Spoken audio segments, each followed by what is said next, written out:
मुंबई की अंडरवर्ल्ड की दुनिया में कई नाम गूंजते हैं, लेकिन जब बात एक महिला की आती है जिसने इस अपराध जगत में अपनी एक अलग पहचान बनाई, तो वह नाम हसीना पारकर है।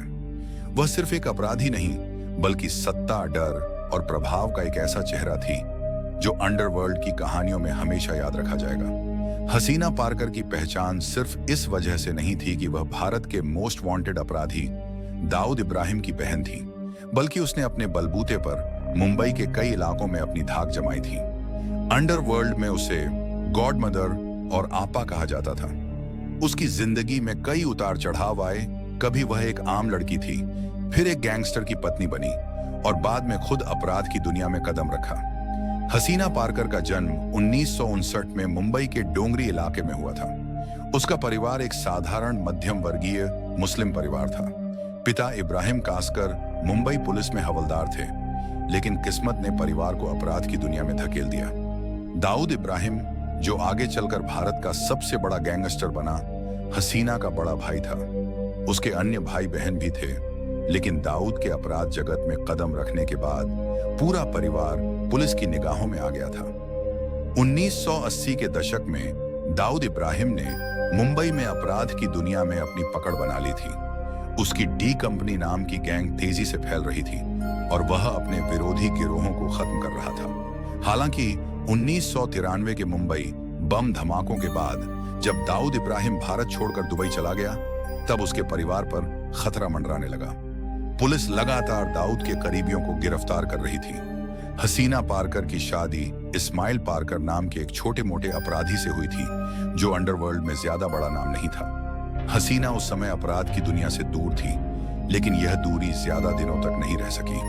1991 में अरुण गवली गैंग के लोगों ने इस्माइल पारकर की हत्या कर दी। यह हत्या मुंबई अंडरवर्ल्ड के गैंगवार का हिस्सा थी, क्योंकि उस समय अरुण गवली और दाऊद इब्राहिम की गैंगों के बीच दुश्मनी चरम पर थी। पति की मौत के बाद हसीना पारकर ने अपराध की दुनिया में कदम रखा। पति की हत्या के बाद हसीना को एहसास हुआ कि मुंबई के अंडरवर्ल्ड में सिर्फ मर्दों का राज नहीं है। उसने अपने भाई दाऊद इब्राहिम के नाम और प्रभाव का इस्तेमाल करके अपना दबदबा बढ़ाना शुरू किया।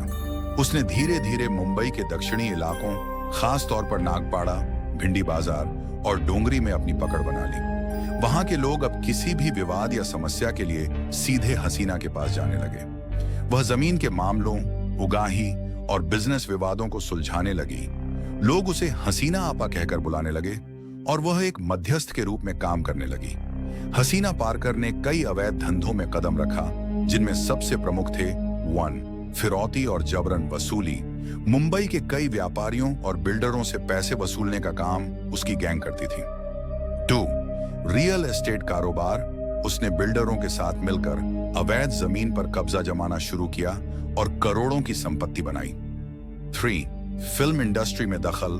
बॉलीवुड में भी उसकी दखल थी। कई फिल्मों में उसने फंडिंग करवाई और कई निर्माता निर्देशकों को धमकाया भी जाता था। 4. हवाला कारोबार। हवाला के जरिए पैसे विदेश भेजने और लाने के धंधे में भी उसका हाथ था। पुलिस को लंबे समय तक इस बात के सबूत नहीं मिल रहे थे कि हसीना पारकर दाऊद इब्राहिम के लिए काम कर रही थी।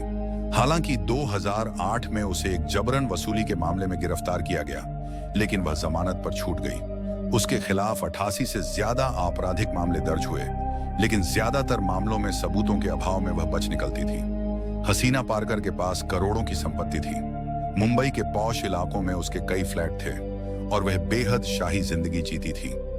उसकी कमाई का कोई ठोस हिसाब नहीं था, लेकिन कहा जाता है कि उसके अवैध कारोबार से हर महीने करोड़ों रुपए आते थे। 6 जुलाई 2014 को हार्ट अटैक से हसीना पारकर का निधन हो गया। उसके मरने के बाद भी उसकी कहानी और उसकी ताकत के किस्से मुंबई में सुनाए जाते हैं। 2017 में बॉलीवुड में हसीना पारकर नाम से एक फिल्म बनी, जिसमें श्रद्धा कपूर ने हसीना का किरदार निभाया। यह फिल्म हसीना की जिंदगी पर आधारित थी और इसमें दिखाया गया था कि कैसे वह एक आम लड़की से अंडरवर्ल्ड की गॉड मदर बन गई। हसीना पारकर की कहानी एक महिला के अपराध की दुनिया में अपनी पहचान बनाने की दास्तान है।